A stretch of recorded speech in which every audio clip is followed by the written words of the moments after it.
Option കൂടി select ചെയ്യണം. എന്നാൽ മാത്രമേ ഞാൻ പുതിയ വീഡിയോസ് അപ്ലോഡ് ചെയ്യുമ്പോൾ അതിൻ്റെ നോട്ടിഫിക്കേഷൻ നിങ്ങൾക്ക് കിട്ടുകയുള്ളൂ. ഇന്ന് ഞാൻ ഉണ്ടാക്കാൻ പോകുന്ന റെസിപ്പി ഒരു ബ്രേക്ക്ഫാസ്റ്റ് സ്മൂത്തിയാണ്. ഇതിൻ്റെ മെയിൻ ഇൻഗ്രീഡിയൻ്റ് എന്ന് പറയുന്നത് സ്ട്രോബെറിയാണ്. സ്ട്രോബെറി കഴിക്കുന്നതിലൂടെ ഗുണം പലതാണ് ഉള്ളത്. അത് എന്തൊക്കെയാണെന്ന് നോക്കാം. ഈ ഫ്രൂട്ടിൽ vitamin C, antioxidants, folic acid, potassium ഒക്കെ ധാരാളം അടങ്ങിയിട്ടുണ്ട്. വൈറ്റമിൻ സി നമ്മുടെ പ്രതിരോധ ശേഷി വർദ്ധിപ്പിക്കുന്നു.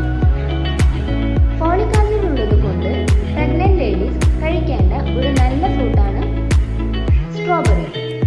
ഇത് കുഞ്ഞിൻ്റെ തലച്ചോറിൻ്റെ വളർച്ചയ്ക്ക് വളരെ നല്ലതാണ്.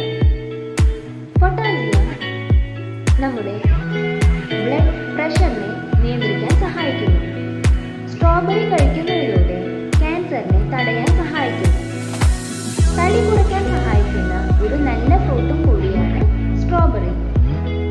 ഡയബറ്റിക്സ് ഉള്ളവർക്കും കഴിക്കാവുന്ന ഒരു ഫ്രൂട്ടാണ് സ്ട്രോബെറി. ഇത് നമ്മുടെ ശരീരത്തിലെ ഗുഡ് കൊളസ്ട്രോളിനെ കൂട്ടാൻ സഹായിക്കുന്നു. ഫൈബർ ധാരാളം അടങ്ങിയിരിക്കുന്നത് കൊണ്ട് സ്ട്രോബെറി ദഹനത്തിന് വളരെ നല്ലതാണ്. മുടിയുടെ വളർച്ചയ്ക്കും മുഖക്കുരു വരാതിരിക്കാനും ചർമ്മത്തിലെ ചുളിവുകളിൽ നിന്ന് സംരക്ഷിക്കാനും ഈ ഫ്രൂട്ടിന് കഴിയും. ബ്രേക്ക്ഫാസ്റ്റ് സ്മൂത്തി ഉണ്ടാക്കാൻ ആവശ്യമുള്ള ഇൻഗ്രീഡിയൻസ് എന്തൊക്കെയാണെന്ന് നോക്കാം. സ്ട്രോബെറി ചെറിയ കഷ്ണങ്ങളായിട്ട് അരിഞ്ഞു വെച്ചത് ഒരു 1/2 കപ്പ്, റോബസ്റ്റ പഴം ഒരെണ്ണം, പീനട്ട് ബട്ടർ 2 ടേബിൾ സ്പൂൺ, ബദാം 4 എണ്ണം, പാല് 1 കപ്പ്. ഞാനിവിടെ തിളപ്പിച്ചാറിയ തണുത്ത പാലാണ് എടുത്തിട്ടുള്ളത്. ഇനി എല്ലാ ഇൻഗ്രീഡിയൻസും മിക്സിയുടെ ജാറിലോട്ട് ഇട്ടിട്ട് ഒന്ന് നന്നായിട്ടൊന്ന് അടിച്ചെടുക്കണം.